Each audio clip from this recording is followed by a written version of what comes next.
এরপরে আবার আরো চমৎকার ভঙ্গিমায় আল্লাহ রাব্বুল আলামিন বলছেন আল্লাযী হুম ফীহি মুখতালিফুন।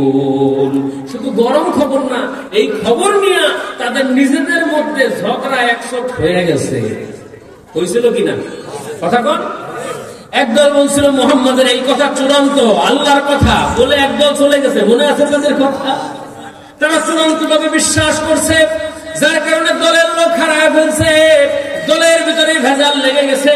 আল্লাহ রাব্বুল আলামিন ওই দুইটা কথা বলার পরে আবার আরেকটা ইঙ্গিত দিচ্ছে, বন্ধু আপনি জানেন নাকি আনিন নাবাইল আযীম আল্লাযী হুম ফীহি মুখতালিফুন, এমন বিষয় নিয়ে বাজে যেটা একটা বিশাল মহাসংবাদ, এমন সংবাদ নিয়ে তাদের নিজেদের মধ্যেই এক ভেজাল লেগে গেছে।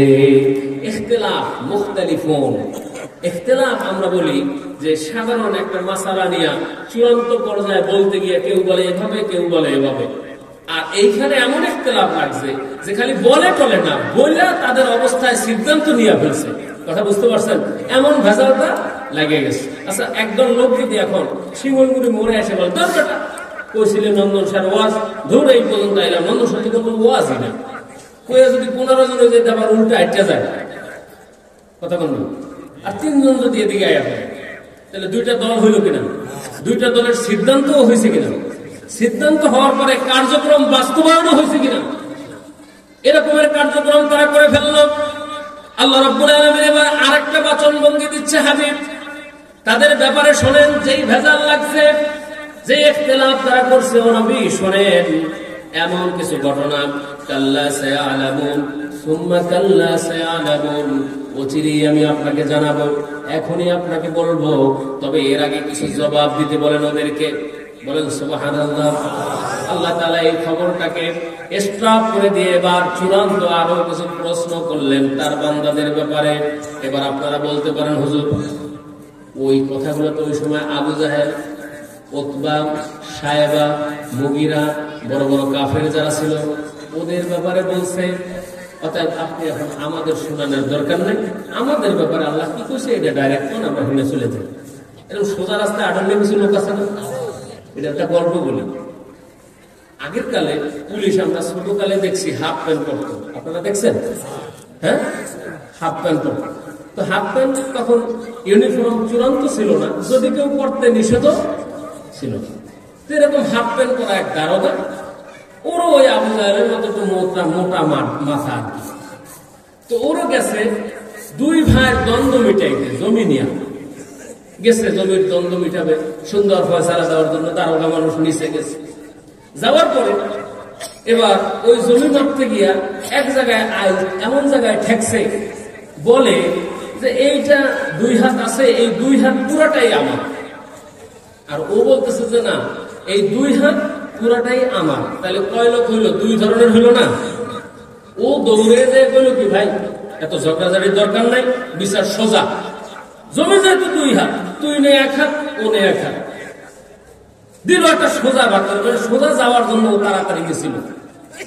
তো এখন জমির যে আসলে মূল মালিক সে তো ওই জায়গায় নাই, সে একটু করে বেটা মাথা মাথা তোরা কে বানাইছে দারোগা বেটা, জমি আমার। ওদের 2 ভাইয়ের ভিতরে দ্বন্দ্ব, ঠিক আছে, জমি মাপতে আইলের জায়গায় আইসে, বুঝলাম, ওইগুলো বুঝার জন্য। তো এই জায়গা দিয়ে 2 ভাইয়ের 2 হাত দেওয়া কিভাবে? জমিটা তো পুরোটা আমার। কথা বুঝতে পারছেন? এরকম দুর্ঘটনার ফয়সালা দেওয়ার লোক আছে না নাই? সম্মানিত বাবাজিরা আমার, আমরা এরকম সহজ হিসাব অনেক সময় করতে চাই। দারোগারে জিজ্ঞেস আপনি এই হিসাব দিলেন কেন? অনেকক্ষণ ধরে ওই জায়গায় ঝগড়া করতেছিল, আমি চাইছিলাম একটু তাড়াতাড়ি মিটিয়ে দিতে, 1 হাতে দিয়ে তাড়াতাড়ি সমাধান দিতে চাইছিলাম। আসলে কি এটা কোনো সমাধান? জোরে বলেন, এটা কি আসলে কোনো সমাধান? আসলে ওইটা কোনো সমাধান নয়। আমরা কোরআনের কথা সরাসরি বুঝবো, ঠিক আছে, কিন্তু এর শানে নজুল, এর ব্যাখ্যা বিশ্লেষণের শাব্দিক অর্থগুলো না বুঝলে যা বুঝবেন কতক্ষণ পর আপনার ভিতরেই ভেজাল লাগবে। আবু জাহেল, উতবা, সাইবার ব্যাপারে তখনকার সময় আল্লাহ তাআলা এই আয়াত নাযিল করেছিলেন। আল্লাহ রাব্বুল আলামিন জানেন কিয়ামত পর্যন্ত আবু জাহেল থাকবে না, উতবা থাকবে না, সাইবা থাকবে না, মুগিরা থাকবে না, কিন্তু তাদের বংশধর, তাদের অভ্যাসের মানুষ কিয়ামত পর্যন্ত থাকবে।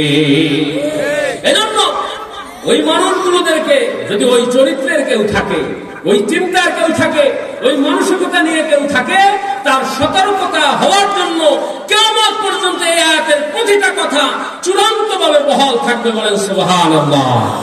সম্মানিত মুআজ্জিন আমার, এবার আল্লাহ রাব্বুল আলামিন বলছে, বন্ধু ওদেরকে বলেন। কাদেরকে বলবে?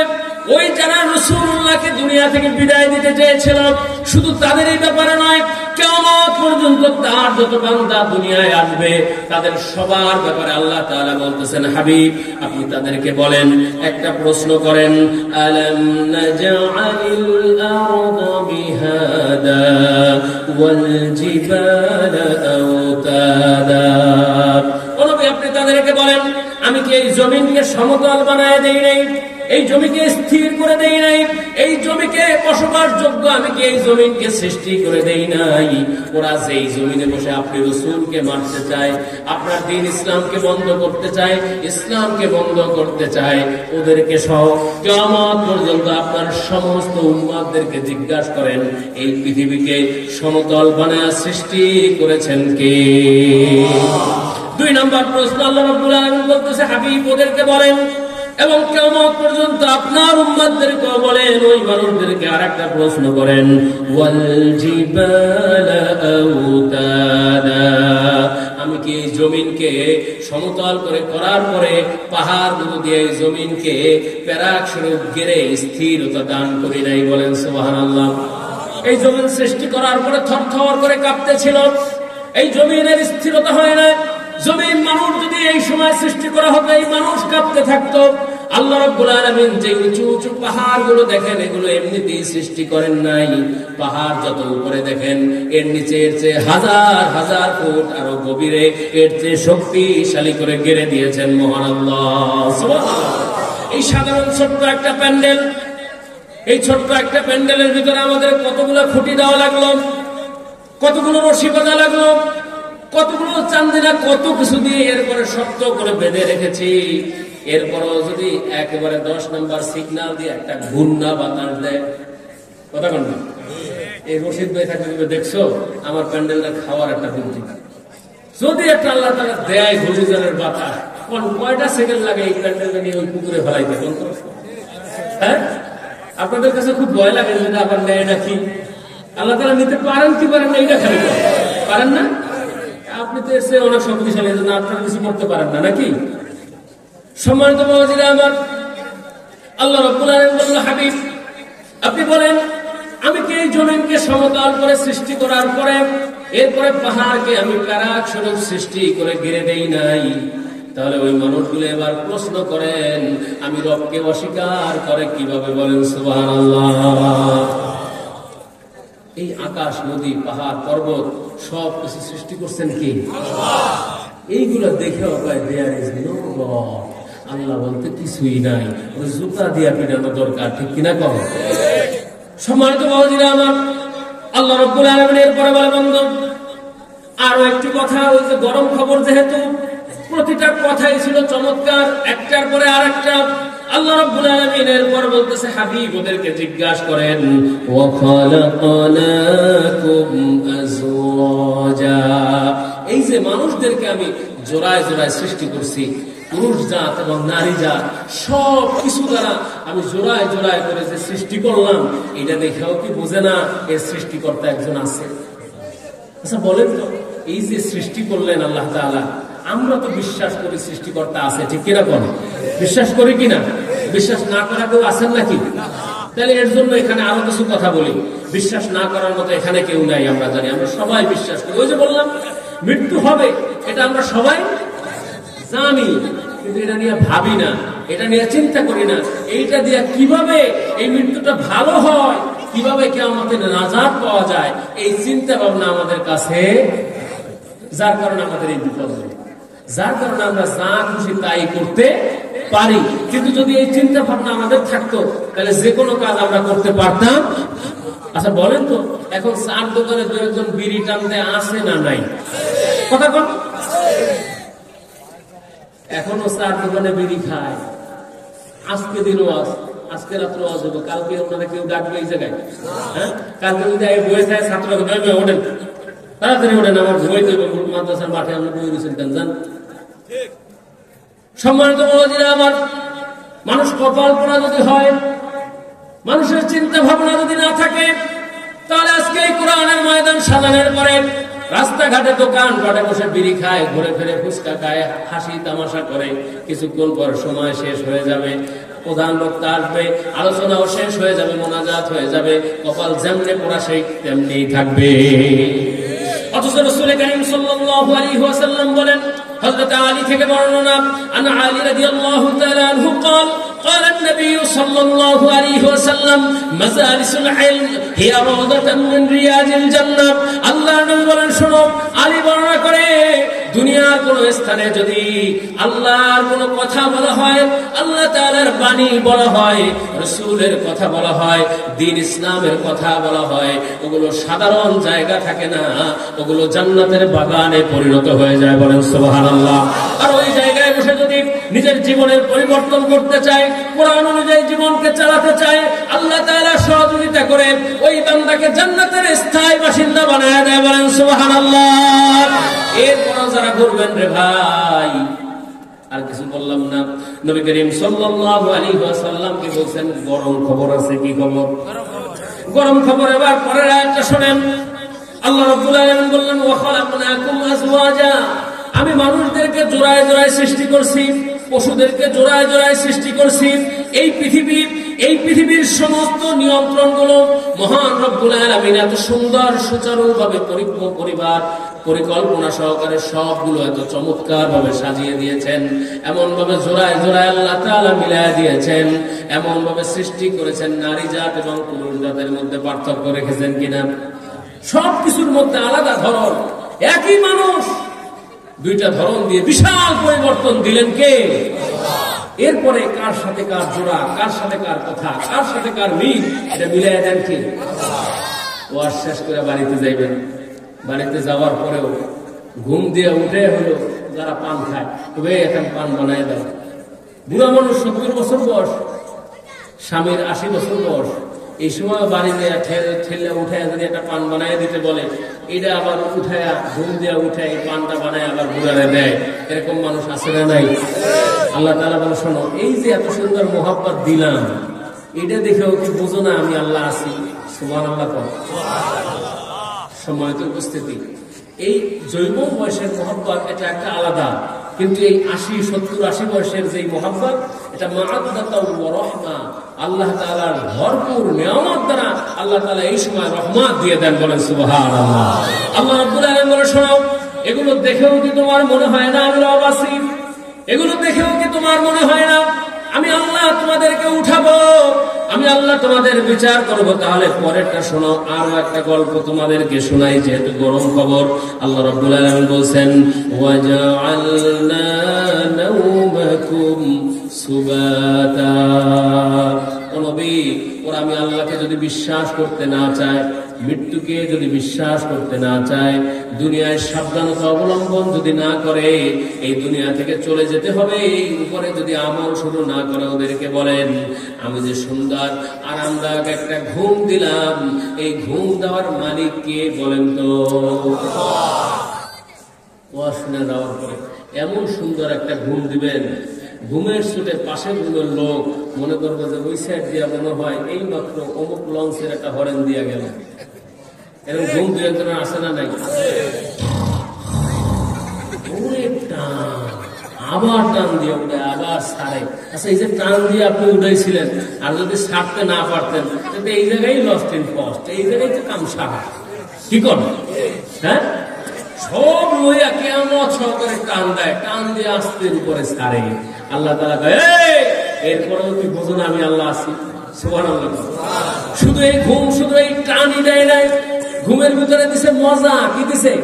এই মাত্র ঘুমাইছেন, ঘুমানোর পর যদি কেউ ধাক্কা দিয়ে উঠে দেয়, হের জরুরির জন্য যদি উঠে গেছে, মাত্র ঘুমাইলাম, কি কর?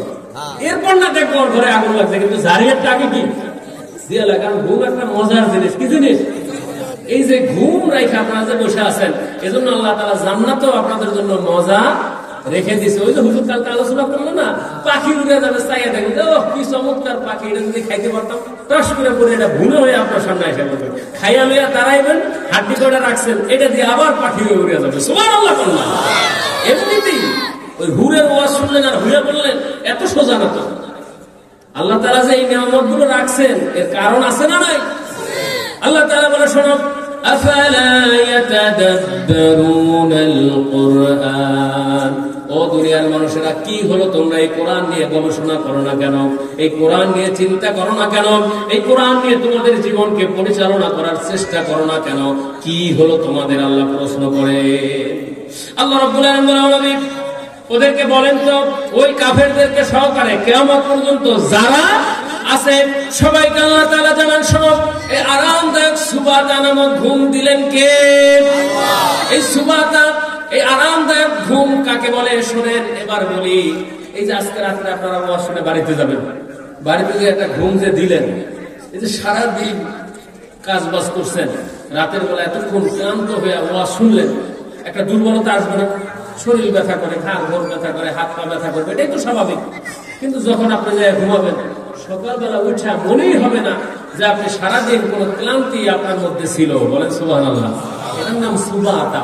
সুবাতার ব্যাখ্যা তাফসীরের মধ্যে এসেছে এমন ঘুম, যেই ঘুমের দ্বারা আল্লাহ তাআলা ক্লান্তি দূর করে দেন। ক্লান্তিগুলো কি করেন? সারাদিন মাঠে ঘাটে আপনি কাজ করেছেন, অফিস আদালতে আপনি কাজ করেছেন, আপনার অফিস আদালতে আপনি ব্যস্ততার মধ্যে ছিলেন, সারাদিনের পরিশ্রম, মাঠে ঘাটে কাজ করা, ক্লান্ত মানুষ আপনি। রাতের বেলা যখন আপনি ঘুমিয়ে যান, আল্লাহ রাব্বুল আলামিন বলেন, আমি ওই বান্দার মধ্যে এমন চমৎকার এক আরামদায়ক ঘুম দিয়ে আমার বান্দারে ঢেকে দেই, এমন সুবাতা নামক আরামদায়ক ঘুম দেই, ঘুমানো মাত্র, জাগা মাত্র সমস্ত ক্লান্তিগুলো আমার কুদরতি ফেরেশতার দ্বারা দূর করে দেই। আল্লাহ রাব্বুল আলামিন বলে, এরপরও কি মনে করো না ওই যে হরেন টান দিছো, টান দেওয়ার পর আবার দম পায় সকালবেলা উঠা আবার বল দেয়ার ইজ নো গড। আল্লাহ বলতে কিছুই নেই, এমনি চলতেছে। কেমনে কও এগুলো? আল্লাহ রাব্বুল আলামিন এরপরে আরো অনেকগুলো উদাহরণ দিয়েছেন। শোনো, ইচ্ছা করলেই আমরা ঘুম এমনিতেই আসতে পারবো না, ঘুমের একটা পরিবেশ দরকার থাকে, ঠিক কিনা বলেন? আচ্ছা, সকাল সবাই সবসময় ঘুমানোর পরিবেশও থাকবে না, ঘুমও আসবে না, এটাই তো স্বাভাবিক। দুপুর 12:30টার সময় আপনারা ঘুমাইতে দিচ্ছে, একেবারে চারিদিকে গাড়ি চলে, হুম হাম আওয়াজ, এমন রোদ ইত্যাদি নিয়ে যদি আপনি ঘুমান, বলেন তো একটা শান্তিদায়ক ঘুমের কোনো সম্ভাবনা আছে? যদি 4-5 দিন না ঘুমান তাইলে আসতে পারে, কিন্তু প্রতিদিন রাতেই আপনি ঘুমাইতেছেন, তারপরও ঘুমানোর পরে এত শান্তি দিলেন কে? আল্লাহ তাআলা বলতেছে পরের আয়াতে, শোনো, ও দুনিয়ার মানুষেরা, তোমাদের এই ঘুম দিয়ে আমি রেখে দেই নাই,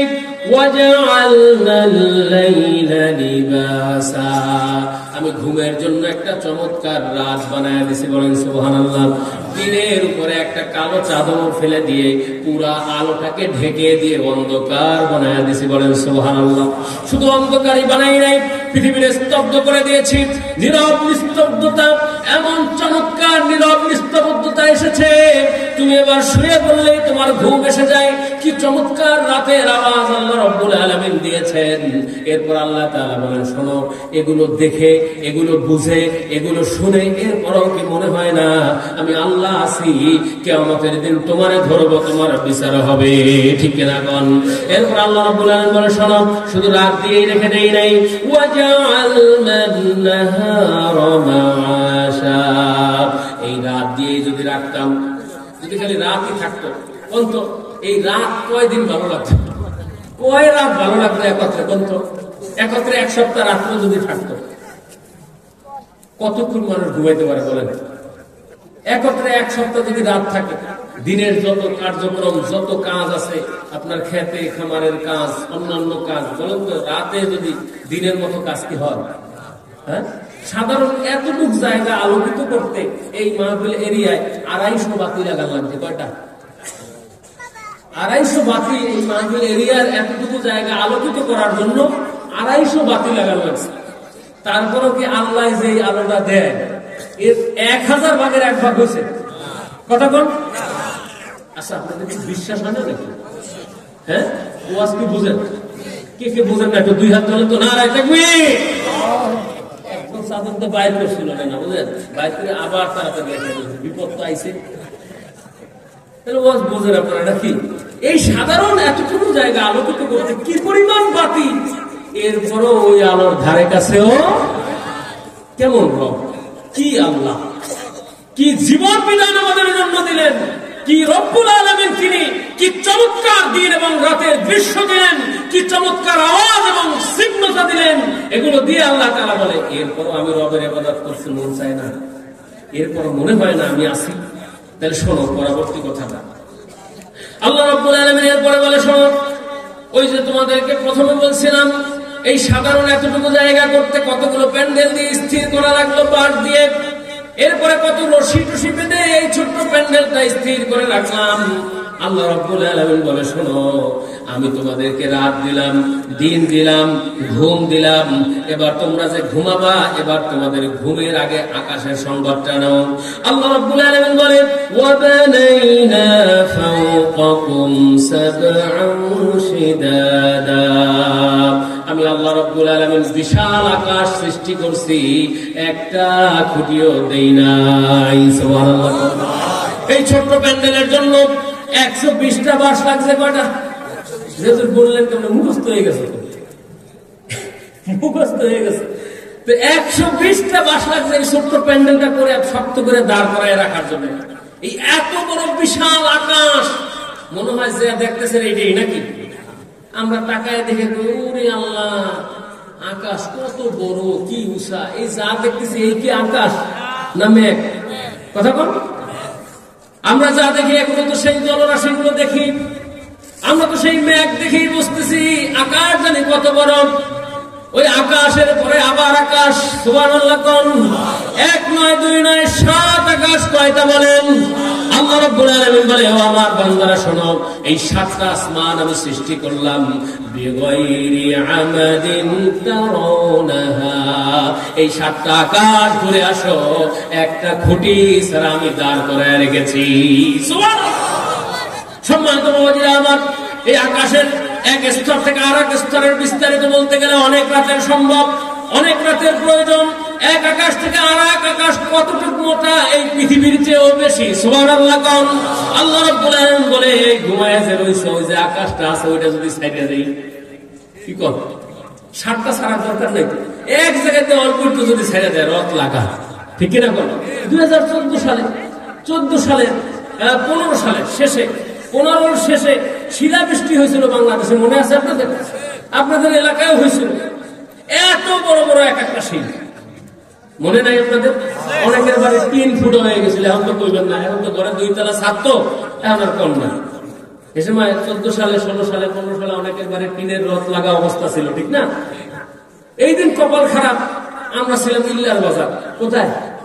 ইল্লার বাজার। দৌড় দিয়ে যায় একটা দোকানে ঢুকছি, দোকানের টিনওয়ালার নাম হলো ইল্লার বাজারের মতোই, একেবারে পাতলা। তো শিল পরে 3 ফুট হয়ে পড়ে। এখন কই যাবে? দৌড়ে তাড়াতাড়ি ঢুকছি ওই দোকানের টেবিলের নিচে। এই টেবিলের নিচে কোন রকম বসে রয়েছে, বাতাস আর ওই শিলাবৃষ্টি। আল্লাহ তাআলা সাধারণ এই ছোট্ট ছোট্ট একটু বৃষ্টিগুলারে বড় করে একটু ছাড়ছে, তাও ওইখান দিয়ে পড়ার পরে যদি ওইটা পড়তো, ওটা গলতে গলতে আইসে এতটুকু পড়ছে, তাই ওই টিনের ঘর থেকে টেবিলের নিচে ঢোকা লাগছে। কথা কয় না? আল্লাহ যদি ওই আকাশ ভাইয়া দেয়, আমি সলিমুদ্দিন খবর আছে কি নিয়ে এত কিছু, কি নিয়ে আমরা ভাব, আর তাও দেখলে মনে হয় এই পৃথিবী, আকাশ, গ্রহ, নক্ষত্র সব আমার স্বাস্থ্য হয়ে গেল। আমার কথা বল না, সব তো আমার স্বাস্থ্য কি জানে কি আল্লাহ তাআলা নিতে সময় লাগে। আর দিছে কি আপনার? এই পুরা পৃথিবীটা আল্লাহর কাছে একটা মাছির ডানার সমতুল্য না। কথা বল না। আল্লাহ তাআলার কাছে, আল্লাহ তাআলা যে মাছি সৃষ্টি করছেন তার কোনো দাম নাই। একটা ল্যাংড়া মশার একটা পাখার সমতুল্য এই পুরো পৃথিবীটা কি নিয়ে? সম্মানিত বাবাজিরা আমার, আল্লাহ রাব্বুল আলামিন বলে আমার বান্দারা শোনো, তোমাদের জন্য আমি আকাশ সৃষ্টি করছি, যদি এই আকাশ ছেড়ে দেই একটা খুঁটিও তো নাই। আমি রবের কুদরত কি শোনো, এই বিশাল আকাশ আমি আল্লাহ তাআলা সৃষ্টি করেছি, একটা খুঁটিও দেই নাই। অতএব এই বিশাল আকাশ তোমার মাথার উপরে দাঁড় করে রেখেছি। এই আকাশের মালিক যিনি, এই 7 আকাশের মালিক যিনি, তোমারও মালিক তিনি, কিয়ামতের দিন উঠাবেন তোমারে তিনি, ঠিক কিনা বলে? আল্লাহ রাব্বুল আলামিন এরপরে আরো অনেকগুলো কথা বলছেন, একে একে কথার শেষ নাই। আল্লাহ রাব্বুল আলামিন সবগুলো গরম খবর দিচ্ছেন। এই গরম খবরগুলো দেওয়ার পরে আবার শেষ দিকে আরো কিছু কথা বলছেন। আল্লাহ তাআলা এই সূরার মধ্যে 40 খান আয়াত নাযিল করেছেন। কয়খান? এই 40 খান আয়াত, ছোট্ট ছোট্ট আয়াত, এক একটা আয়াতে হাজার হাজার কথা রেখে দিয়েছেন। আল্লাহ রাব্বুল আলামিন তার বান্দাদেরকে সতর্ক করার জন্য রাসূলুল্লাহর কাছে এই আয়াতগুলো আসছিল, মনে আছে আপনাদের? ওদিকে নবীরা মানবে তারা সিদ্ধান্ত চূড়ান্ত। আল্লাহ তাআলা রাসূলুল্লাহর কাছে জিবরাইলকে পাঠায় এই কথাগুলো জানাচ্ছেন। জানানোর এক পর্যায়ে আল্লাহ রাব্বুল আলামিন এই প্রশ্নগুলো করতেছেন কাদেরকে? যারা রাসূলকে মারতে চেয়েছিলেন। শুধু তারাই নয়, কিয়ামত পর্যন্ত যারা আসবে, যারা এই কোরআনের বিরোধিতা করবে, যারা আল্লাহর বিধানের বিরোধিতা করবে, যারা আল্লাহর আইনের বিরোধিতা করবে, যারা মাদ্রাসা মসজিদের বিরোধিতা করবে, যারা হকের বিরোধিতা করবে, আল্লাহ রাব্বুল আলামিন তাদের সবার ব্যাপারে সতর্কতা জানায় দিচ্ছে। আমার বান্দারা শোনো, আমি তোমার সেই রব, যেই রব আমি তোমার সৃষ্টি করেছি, পৃথিবী সমতল করেছি, প্যারাক স্বরূপ শক্ত করে ঘিরে দিয়েছি। আমি সেই রব, যেই রব আমি তোমাদের ঘুম দিয়েছি আরামদায়ক। আমি সেই রব, যেই রব দিন বানিয়েছি, যেই রব রাত বানিয়েছি। আমি তোমার সেই রব, যেই রব এই আকাশ সৃষ্টি করছি খুঁটি ছাড়া। সুবহানাল্লাহ। আল্লাহ রাব্বুল আলামিন এগুলো বলে আমাদেরকে কি বুঝাতে চান? এগুলো প্রতিটা আয়াত বুঝায়া বুঝায়া আল্লাহ তাআলা বলেন, আমার বান্দারা খবরদার, এগুলো আমি আল্লাহ তাআলা যেহেতু পেরেছি, তোমার মৃত্যু হলে তোমারে উঠায় বিচার করা অন্তিম ব্যাপার। কথা কন? যারা আমরা আছি, দুনিয়াটা মস্ত বড়, খাও দাও ফুর্তি করো, দুনিয়া মজা নেওয়ার জন্য যারা আছি, তাদের সতর্কতা দেওয়ার জন্য এই আয়াতে কারিমাগুলো শোনো। দুনিয়ার কোন সতর্কতা নিয়ে তুমি চলতেছো আল্লাহর বান্দারা? আল্লাহ রাব্বুল আলামিন বলেন, ইন্না বাতশা রাব্বিকা লাশাদীদ। আমি আল্লাহ তাআলার ধরা বড় শক্ত ধরা, এমন শক্তভাবে আমি ধরি, যারা একবার ধরি তারে আর ছাড়ি না। ঠিক এরকম। এবার শুরুর কথায় চলে যাই। ও আমার শরীয়তপুর নড়িয়াবাসী, ঘড়িসার ইউনিয়নবাসী, দীর্ঘদিন আপনাদের সাথে এই মাদ্রাসার সম্পর্ক, আমাদের সম্পর্ক, প্রতিটা মানুষের চেহারাগুলো আমাদের একজনের আর একজনের পরিচিত। ঠিক কিনা বলেন? এখানের মানুষগুলো অনেক দূর দূর থেকেই যে খুব দূর থেকে এসেছে এমন নয়, খুব কাছাকাছির মানুষ।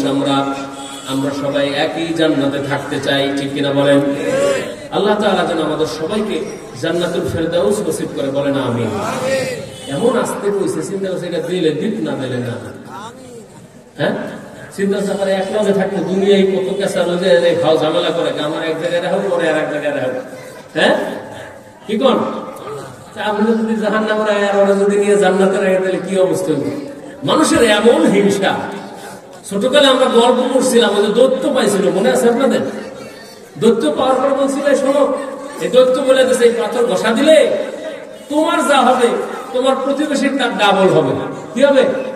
তার ডাবল হবে। তাই নাকি? বলে হ্যাঁ। কি করা যায়? বাড়িয়ে ঘষে দেয়। আসলেই তো তাই। এবার ও চিন্তা করছে, যাক, প্রথম দেখছে একদিন, দেখে যাক ভালোই, পরে দেখে আবার একই, পরে দেখে আবার একই। দূর, প্রতিবেশী এত ভালো থাকবে, আমার যা হবে ওর ডাবল। ও কি কইছে? আল্লাহ আমার একটা চোখ কানা বানাই দাও। কথা কথা, আমার একটা চোখ কি করো, কানা বানাই দাও। তাহলে তো আর দুইটা কানা হইব নাকি? কত বড় শয়তান! চিন্তা করছে। কারণ এই পৃথিবীতে প্রতিবেশীর ভালো চাওয়া মানুষ খুব কি, তখন প্রতিবেশীর ভালো চাওয়া মানুষের সংখ্যা কি? যারা চায় তারা অনেক উপর লেভেলের ইমানদার। কথা বুঝতে পারছেন? যারা প্রতিবেশীর ভালো চায় তারা সাধারণ মানুষ, তারা অনেক বড় মাপের ইমানদার মানুষ। আল্লাহ যেন আমাদেরকে সেই কাতারে রাখে। বলেন আমিন। আমরা সবাই জান্নাতুল ফেরদাউসে যেতে চাই। আল্লাহ তাআলার সেই নাজ নেয়ামত আমরা সবাই চাই। মহান রব্বুল আলামিন যেই জান্নাত আমাদের জন্য রেখে দিয়েছেন, এটা কোনো স্বাভাবিক জায়গা নয়। গতকালকে হুজুররা জান্নাত এবং জাহান্নামের ব্যাপারে বিস্তারিত আলোচনা শুনিয়েছেন আপনাদেরকে। আমি সেদিকে যাব না। ছোট্ট একটা কথা বলে আমি আমার আলোচনার ইতি টানব।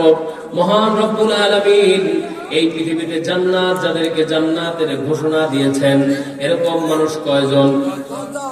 মাশাআল্লাহ, একজনের পাশে এরকম মানুষ 10 জন, যাদেরকে আশারায়ে মুবাশশারা বলা হয়, যাদেরকে দুনিয়ায় থাকা অবস্থায় আল্লাহ তাআলা তার বন্ধুর মাধ্যমে বলছে, হাবিব, আপনার ওই উম্মতগুলো জান্নাতি। বলেন না সুবহানাল্লাহ।